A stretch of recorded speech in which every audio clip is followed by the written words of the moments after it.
네, 오늘은 이사야 30장 1절로부터 5절 말씀을 중심으로 해서 말씀 붙잡고 삽시다 라는 제목으로 같이 은혜를 나누고자 합니다. 먼저 또 인터넷을 통해서 영상을 통해서 함께 말씀을 나누는 모든 분들에게 하나님의 은혜가 함께 하시기를 축원합니다. 속히 교회에 나와서 함께 예배 드릴 수 있는 날이 이르기를 바랍니다. 사랑하는 성도 여러분, 사람은 자신이 누구인가를 알 때 보다 더 분명한 삶을, 승리하는 삶을 살아갈 수가 있습니다. 하지만 이것을 기억하지 못하고 잊어버리면, 내가 누군지를 잊어버리면 마치 바람에 날리는 겨와 같이 이리저리 흩날리는 정처 없는 삶을 살게 되는 것입니다. 결국에는 멸망하게 되고 실패하는 인생이 되는 것입니다. 그렇다면 문제는 우리가 누구냐라는 거지요. 물론 육신적인 우리는 대한민국에 살고 있는 아무개입니다. 박아무개, 이아무개, 류아무개, 최아무개일 수 있습니다. 하지만 우리는 이런 육신적인 신분 외에 또 하나의 신분을 가지고 있습니다. 그것은 영적인 신분입니다. 우리는 하나님의 백성, 하나님의 자녀들이다라는 거지요. 그러면 이런 하나님의 자녀, 하나님의 백성이 어떻게 되어졌습니까? 여러분, 하나님의 백성을 여러분들 돈으로 사셨습니까? 아니면 여러분들의 부모님의 유산으로 물려받았습니까? 아니면 열심히 공부해서 자격증 따듯 하나님의 백성을 그렇게 자격증처럼 따셨습니까? 아니지요. 우리가 하나님의 백성이 된 것은 돈으로 산 것도 아니고 부모의 유산으로 물려받은 것도 아니고 공부해서 자격증 얻은 것도 아닙니다. 우리가 하나님의 자녀가 된 것은 하나님의 뜻과 섭리 가운데서 되어진 것입니다. 하나님께서 친히 창세전부터 우리를 택하시고 우리를 부르셨다고 했습니다. 내가 너를 지명하여 불렀나니 너는 내 것이다 말씀하셨습니다. 비록 우리가 이 땅에 살면서 하나님을 알지 못하고 죄악투성이인 삶이었지만 이런 우리들을 위해서 하나님께서 하나님의 독생자 예수 그리스도를 이 땅에 보내셨고 십자가에 죽게 하심으로 우리들이 죄 용서받고 하나님의 자녀 된 것입니다. 자, 그렇다면 이제 이런 우리들이기 때문에 하나님의 자녀답게 살아야 하는 것입니다. 하나님의 자녀답게 살려고 하면 어떻게 됩니까? 하나님의 말씀을 붙잡고 살아야 하는 것입니다. 그럼 말씀 붙잡고 산다는 것이 어떤 것입니까? 그것을 알기 위해서 오늘 본문 말씀을 통해서 살펴보고자 하는 것입니다. 오늘 본문은 이사야 30장이었습니다. 이 이사야 30장 이 말씀의 줄거리는 히스기야가 왕이 되어서 유다를 통치하고 있을 때 일어난 일입니다. 히스기야는 우상을 타파한 왕이었습니다. 성경은 히스기야가 우상을 타파한 일을 두고 여호와 보시기에 정직히 행하였다라고 칭찬하고 있습니다. 열왕기하 18장 3절로부터 4절 말씀을 확인합니다. 히스기야가 그 조상 다윗의 모든 행위와 같이 여호와 보시기에 정직히 행하여 여러 산당을 제하며 주상을 깨뜨리며 아세라 목상을 찍으며 모세가 만들었던 놋뱀을 이스라엘 자손이 이때까지 향하여 분향함으로 그것을 부수고 느후수단이라 일컬었더라 그랬습니다. 그렇습니다. 이처럼 히스기야 왕은 조상 대대로 내려오던 우상 숭배라고 하는 이런 잘못된 관습을 일거에 타파해버린 정말 대단한 왕이었습니다. 하지만 히스기야가 왕위에 오른 지 4년 만에 북쪽 이스라엘은 아수르의 침공으로 멸망하고 말았습니다. 그런데 이번에는 히스기야 왕이 된 지 14년째 되던 해에 아수르 왕 사네림이 유다를 공격해서 유다의 성읍들을 빼앗았습니다. 결국 히스기야 왕은 이 아수르 왕 사네림에게 굴복하고 말았습니다. 그래서 무엇이든지 달라고 하는 대로 다 줄 테니까 돌아가라고 그렇게 얘기를 했습니다. 그랬더니 이 사네림 왕이 그러면은 은 300달란트와 금 30달란트를 달라고 요구합니다. 이때 히스기야는 여호와의 성전에 있는 모든 은금을 다 긁어 모아서 히스기야 왕에게 준 것이 열왕기하 18장 15절로부터 16절 말씀입니다. 히스기야가 이에 여호와의 전과 왕궁 곳간에 있는 은을 다 주었고 또 그때 유다 왕 히스기야가 여호와의 전 문의 금과 자기가 모든 기둥에 입힌 금을 벗겨 모두 아수르 왕에게 주었더라. 자, 상황이 이렇자 히스기야는 이런 아수르의 압제에서 무거운 멍에에서 벗어나고자 방법을 찾았습니다.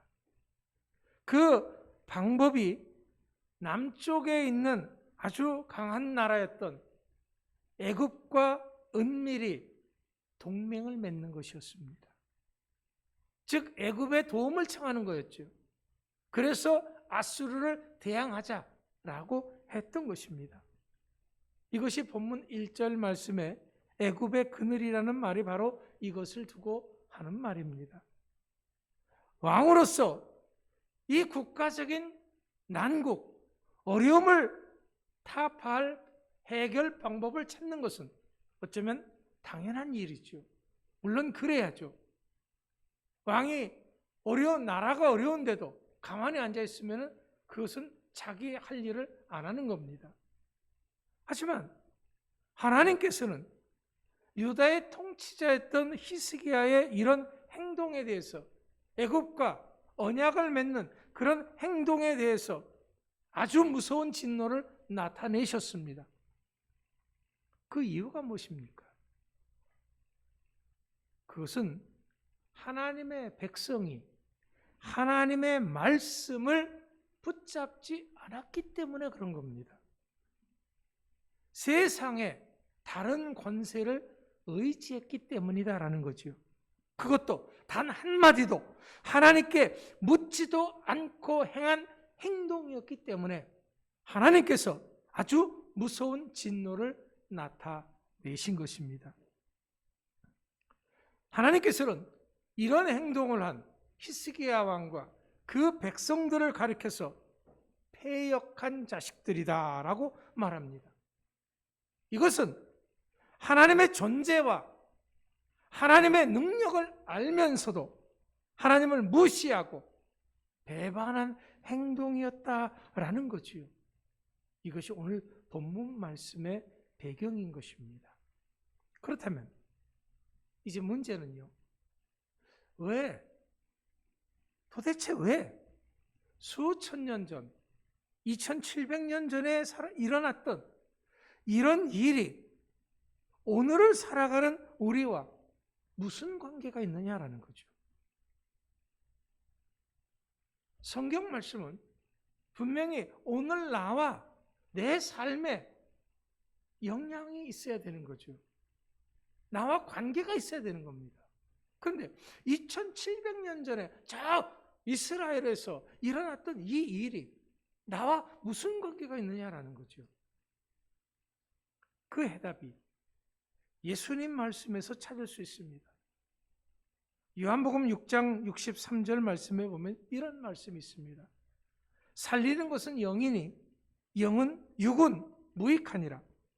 내가 너에게 이런 말이 영이요 생명이니라. 예수님께서 사람들에게 일러준 그 말이 생명이다라는 거죠. 예수님이 말씀하시는 내가 너에게 이런 말이란 하나님의 입으로 하신 말씀을 의미하는 것입니다. 그 하나님이 말씀하신 말씀은 우리는 레마라고 얘기를 합니다. 그런데 그 말씀이 기록자들에 의해서 기록된 것을 우리가 보고 읽고 듣는 바로 성경 말씀 로고스입니다. 하나님께서는 말씀으로 천지 만물을 창조하신 분이기 때문에 그 말씀이 언제든지 반드시 이루어지게 하신다라는 겁니다. 우리가 하나님의 말씀을 믿고 행하면 하나님께서는요, 이 세상의 모든 것들을 다 총동원해서 움직이게 하셔서 결국에는 그 말씀을 반드시 이루시는 줄 믿으시기 바랍니다. 그렇기 때문에 놀라운 일들이 일어나는 것입니다. 말씀을 믿고 행하는 자를 통해서 하나님께서는 기적의 역사를 일으키신다라는 겁니다. 그래서 히브리서 4장 12절 말씀에 이런 하나님의 말씀은 살아있다라고 이야기를 합니다. 하나님의 말씀은 살았고 운동력이 있어 좌우의 날선 어떤 것보다 예리하여 혼과 영과 관절과 골수를 찔러 쪼개기까지 하며 또 마음의 생각과 뜻을 감찰하나니. 예, 바로 여기 말씀이 운동력이 있다는 이 말의 의미는 말씀으로 천지를 창조하신 하나님께서 여전히 모든 것들을 움직이신다라는 그런 말씀입니다. 하나님의 말씀은 지금도 이렇게 살아 역사하시는 것입니다. 그래서 우리들은 여전히 하나님의 말씀을 들어야 합니다. 그 말씀을 듣고 순종해서 붙잡고 살아야 하는 것입니다. 왜냐하면 데살로니가전서 2장 13절 말씀에서 이렇게 말씀하셨습니다. 이러므로 우리가 하나님께 쉬지 않고 감사함은 너희가 우리에게 들은 바 하나님의 말씀을 받을 때 사람의 말로 아니하고 하나님의 말씀으로 받음이니 진실로 그러하다. 이 말씀이 또한 너희 믿는 자 속에서 역사하느니라. 여기서 말씀을 받는다와 이 받는다라고 하는 의미는 말씀대로 이루어질 것을 믿음으로 받아들인다라는 그런 의미인 것입니다. 그러니까 하나님의 말씀을 우리가 믿음으로 받아들일 때 하나님께서는 그 말씀을 믿는 자와 함께 활동하고 일하시고 그 말씀이 이루어질 수 있도록 시행하신다라는 겁니다. 그것도 세상 모든 것들을 총동원해서 그 말씀이 이루어지게 하신다라는 의미인 것입니다. 그렇기 때문에 오늘 본문의 말씀은 흘러간 옛날 이야기가 아닙니다. 왜냐하면 모든 세대에 일어날 일들의 모형이고 그림자고 예언인 것입니다. 창세 이래 어느 시대를 막론하고 하나님의 은혜를 입은 하나님의 백성들이 하나님의 말씀을 붙잡지 않고 인간의 지혜와 세상적인 힘을 의지했을 때 어떤 일이 벌어지는가 하는 것을 말씀해 주고 있는 것입니다. 이것은 성경의 아주 기본적인 철칙이다라는 거예요. 하나님의 말씀을 붙잡고 살지 않는 사람은 이렇게 된다라는 것을 보여주는 거예요. 자, 그런데 우상을 타파했던 히스기야, 그래서 여호와 보시기에 정직히 행하였다고 했던 그 히스기야, 지금 그 히스기야 왕이 어떻게 행했습니까? 하나님 앞에서 믿음의 열정을 가지고 말씀을 붙잡고 말씀대로 살려고 했던 왕이었는데, 그런데 이런 왕이 강대국들 사이에 끼어서 어려움을 당하니까 잘못된 판단을 했다라는 거죠. 하나님의 사람으로서 해서는 안 될 일을 했다라는 그런 말입니다. 지금 어렵고 힘들다고, 지금 내가 망하게 생겼다고, 지금 내가 죽게 생겼다고 하나님께 묻지도 않고 내 생각을 앞세워 행동한 것입니다. 우리도 정신 차리지 않으면 얼마든지 할 수 있는 이런 일들인 것입니다. 다시 한번 본문 1절 2절 말씀을 봅니다. 여호와께서 가라사대 화 있으신저 패역한 자식들이여, 그들이 계교를 베푸나 나로 말미암아 하지 아니하며 맹약을 맺으나 나의 신으로 말미암아 하지 아니하였음이로다. 그들이 바로의 세력 안에서 스스로 강하려 하며 애굽의 그늘에 피하려 하여 애굽으로 내려갔을 때 나의 입에 묻지 아니하였으니 죄에 죄를 더하도다. 오늘 우리들이 이런 예언의 말씀을 뼈아프게 듣지 않으면 안 됩니다. 가슴에 분명하게 새겨 들어야 합니다. 왜? 대부분 믿음의 사람들이 하나님의 말씀을 생명처럼 소중하게 여기지를 않고 있기 때문에 그렇습니다. 하나님의 자녀들인 우리 믿음의 사람들조차도 성경적인 방법이 아니어도 나만 잘 살면 된다라고 하는 생각을 하기 때문입니다. 어떻게 해서든지 지금 내 눈앞에 닥친 이 어려움을 해결하면 된다고 하는 생각을 갖고 있기 때문에 그렇다라는 거죠. 일단 어떻게 되든지 그건 나중 문제고 살고 보자 하는 것이 많은 사람들의 생각이다라는 겁니다. 그러다 보니까 하나님께 묻지 않고 하나님의 말씀을 붙잡지 않고 내 생각대로 하게 된다라는 거지요. 하지만 우리 믿음의 사람들이 세상 것을 의지하는 것은 하나님의 백성의 히스기야 왕이 사단의 권세인 애굽을 의지하는 것과 같은 것입니다. 그래서 열왕기하 18장 21절 말씀에서 이렇게 말씀하십니다. 이제 내가 저 상한 갈대 지팡이 애굽을 의뢰하도다. 사람이 그것을 의지하면 그 손에 찔려 들어갈지라. 애굽 왕 바로는 무릇 의뢰하는 자에게 이와 같으니라. 그렇습니다. 하나님의 사람이 하나님의 말씀을 붙잡고 의지하지 않고 세상 권세를 의지하고 세상 것을 붙잡는 것은 패역한 일이다라는 거죠. 하나님의 말씀을 붙잡지 않고 내 생각대로 행동하면 이것은 잘못된 것이다라는 거죠. 그렇다면 하나님을 의지하는 것은 어떻게 하는 겁니까? 바로 하나님의 말씀을 믿고 붙잡고 사는 것입니다. 하지만 우리가 하나님의 말씀을 붙잡고 살려고 하면은 당장 내 눈앞의 현실이 더 크게 보이고 우리를 두렵게 만든다라는 거죠. 당장 이 문제를 해결하지 않으면 죽을 것 같다라는 거예요. 망할 것 같다라는 거예요.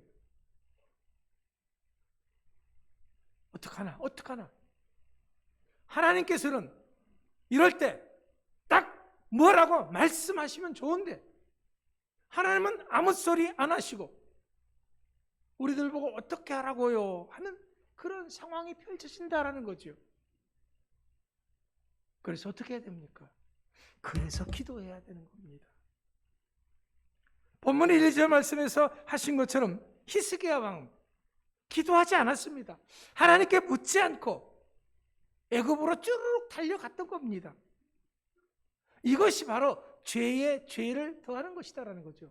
어렵다고 힘들다고 사람을 의지하고 권세를 의지하고 돈을 의지하는 그것은 죄에 죄를 더하는 것이다라는 거죠. 세상에서는 묻지도 않고 따지지도 않고 다 해줄 테니까 이리로 와라 우리를 유혹합니다.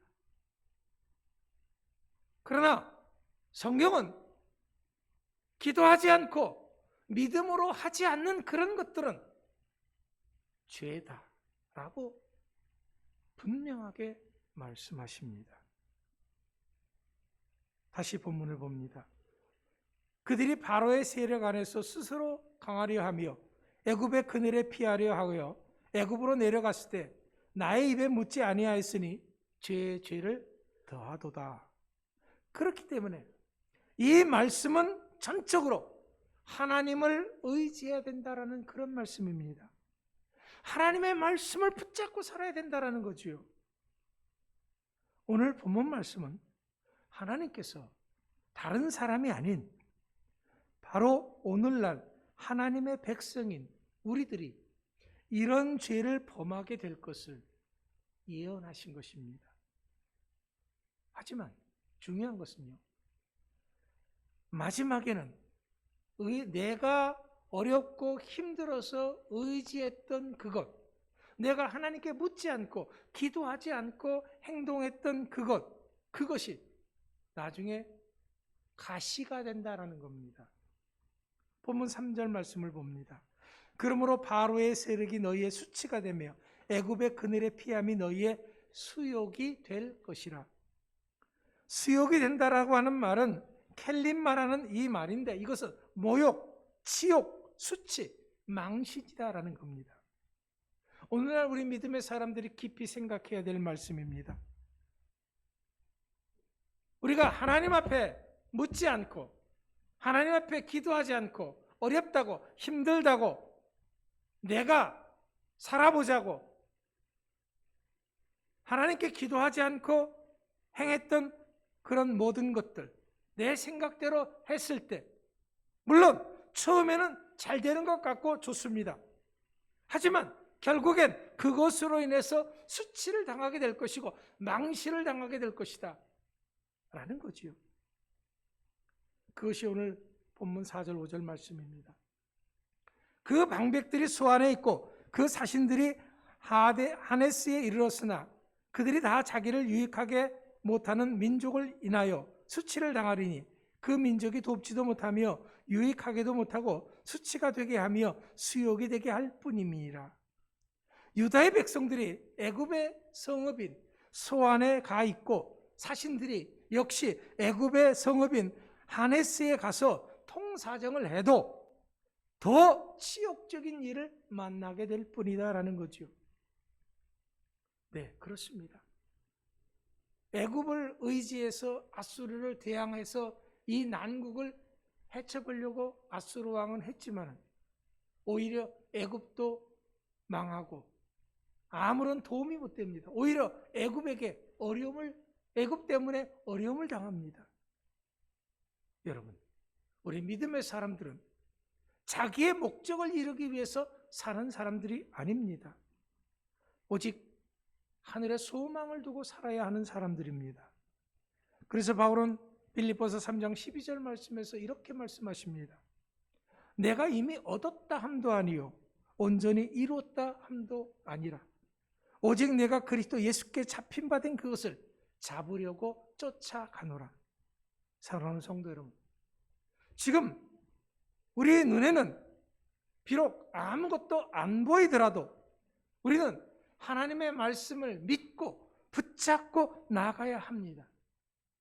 당장 어렵다고, 당장 힘들다고, 망할 것 같다고, 죽게 생겼다고 기도하지 않고 내 멋대로 행동해서 그것이 처음에는 잘 되는 것 같아도 결국에는 망하게 되고 수치를 당하게 된다라는 겁니다. 돈이나 권세나 세상을 의지하면은 결국에는 망신당하게 된다라는 거죠. 이것이 성경의 철칙이다라는 거예요. 그렇기 때문에 이제 우리 모두가 어떤 상황에서도 끝까지 오직 하나님의 말씀만을 붙잡고 살아갈 수 있는 여러분들 되시기 바랍니다. 기도하며 사는 여러분들 되시기 바랍니다. 이런 삶을 통해서 하나님의 영광을 드러내기에 조금 더 부족함이 없는 여러분 모두가 될 수 있기를 간절히 축원합니다. 기도하겠습니다. 하나님 감사합니다.